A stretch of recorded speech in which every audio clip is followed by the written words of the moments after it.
Oke teman-teman, kali ini saya akan kembali lagi membahas mengenai kabar terbaru dari timnas Indonesia, dan di sini pun saya akan membahas mengenai pelatih timnas, yakni Coach Sintayong.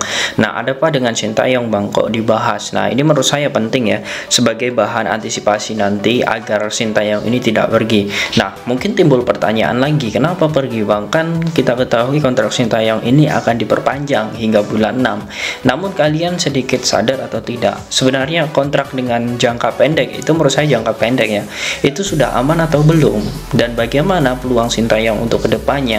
Karena saya melihat seperti Korea Selatan saat ini memang sedang digunjingkan dengan kontroversi pelatihnya, dan kita ketahui juga saat ini Korea Selatan itu dalam tren buruk ya, dan ya kita ketahui Federasi Korea Selatan sekarang tidak diam begitu saja. Nah, di sini saya melihat atau saya memang mendengar dari informasi resmi dari Federasi Korea Selatan, dan artinya pun saat ini Korea Selatan sedang mencari pelatih-pelatih lokal yang memang bisa mengisi di timnas Korea Selatan senior. Nah, apakah ini bisa menjadi warning bagi timnas Indonesia terkhusus PSSI? Saya akan membongkar dan juga membahas tuntas mengenai pembahasan kali ini. Jangan lupa teman-teman ya, kalian tekan like, komen, dan juga subscribe, serta tekan tombol loncengnya agar kalian mendapatkan notifikasi dari video-video saya selanjutnya. Nah, di sini memang saya ulangi lagi ya, bahwa Federasi Korea Selatan ini sedang panas lantaran hasil 6 pertandingan beruntun yang dilakukan oleh pelatih mereka, yakni Jurgen Klinsmann, itu hanya 1 kali kemenangan, dan itu pun hanya 1-0 di pertandingan terakhir. Sisanya 3 kali imbang dan juga kalah. Artinya dengan tren ini menurut Federasi Korea Selatan itu tidak efektif untuk dilanjutkan bagaimana kontrak Jurgen Klinsmann. Hal ini pun sesuai statement Jurgen Klinsmann juga ya, yang memang ini sepertinya dari Federasi Korea Selatan dan juga Jurgen Klinsmann ini memang clash. Saya membaca di sini teman-teman dari statement Jurgen Klinsmann ya, tidak tinggal di Korea saja tidak efisien jika tidak ada aktivitas yang bisa dilakukan di Seoul. Lebih baik bertemu orang-orang Eropa. Ini cara mengembangkan sepak bola Korea. Jika Anda tidak menyukainya, cari saja manajer lain. Saya tidak peduli. Nah, artinya di sini saya melihat Jurgen Klinsmann pun mengatakan bahwa dalam penafsiran saya ya, ini menurut saya dia tidak betah di Korea Selatan. Dia menyimpulkan bahwa dirinya itu tidak betah dengan apa yang menjadi aktivitas dia di Seoul, karena memang dia melihat bahwa apa yang menjadi agenda dari sepak bola Korea itu sangat jauh berbeda dan tidak sesuai dengan visi misinya ketika melatih Korea Selatan. Artinya dia lebih baik bertemu dengan orang-orang Eropa. Itu terbukti.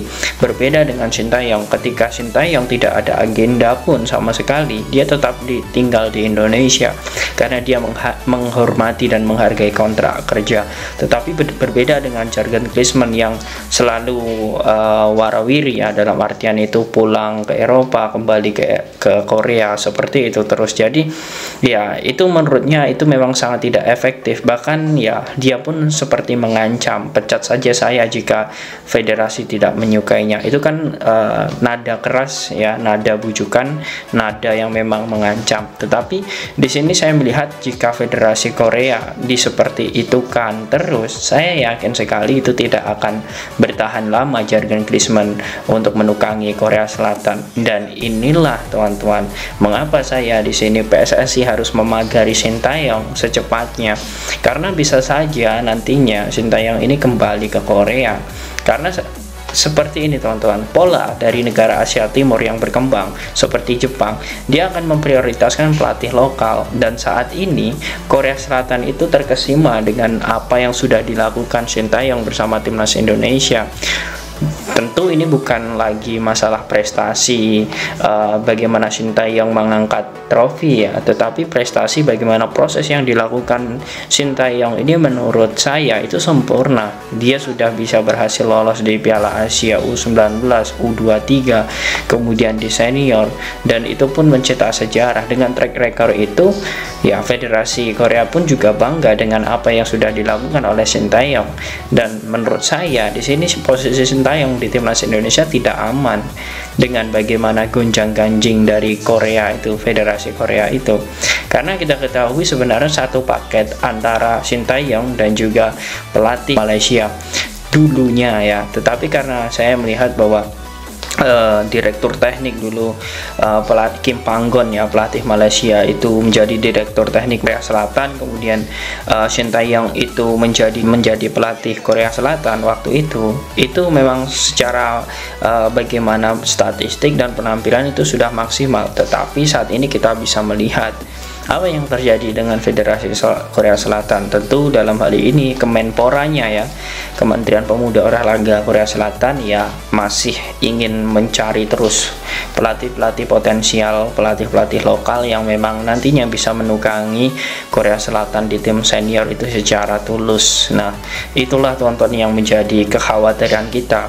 Takutnya ya, Sintayong saja kemarin hampir, teman-teman, saya melihat Sintayong itu hampir menerima gaji dari klub Cina ya, dan itu pun sangat fantastis. Bahkan Sintayong pun mengatakan 10 kali lipat lebih besar dibanding gaji melatih timnas Indonesia, tetapi Sintayong tidak ambil karena dirinya memang ingin mengabdi ke Indonesia, dalam artian dia ingin menerima tantangan di Indonesia karena kontraknya itu lebih lama. Tetapi kita ketahui kontrak saat ini juga mau habis, artinya Sintayong pun juga bisa memberikan statement. Jika tidak ada kejelasan ya bisa saja ini akan menjadi alarm bagi PSSI, apakah PSSI akan memperpanjang atau tidak. Nah, karena saya melihat juga di aturan FIFA itu ketika kontrak dari pelatih ya itu kurang dari 6 bulan ya, itu mau habis ya, dalam artian itu dari sekarang, misal sekarang itu Desember, kemudian habisnya itu 6 bulan. Nah, sekarang itu boleh negosiasi dengan tim lain, di bulan Desember ini boleh negosiasi dengan tim lain ya, baru nanti ketika sudah selesai kontraknya bersama Indonesia boleh langsung diperkenalkan oleh tim lain atau negara lain. Nah, itu yang sangat jangan sampai terjadi lah. Artinya di sini lagi-lagi saya tekankan ya, mungkin ini tugas dari PSSI untuk menyegerakan, karena kita tahu kita punya pelatih hebat, kemudian dari segi pemain, kemudian mental pemain, kemudian bagaimana jam terbang pemain semenjak dilatih oleh Sintayong itu kita sudah merasakan, dan jangan sampai itu terjadi, teman-teman ya. Nah, bagaimana menurut kalian, teman-teman? Menurut kalian solusi apa yang harus kalian tawarkan? Apakah PSSI sekarang harus segera memperpanjang kontrak Sintayong? Silahkan kalian tulis di kolom komentar.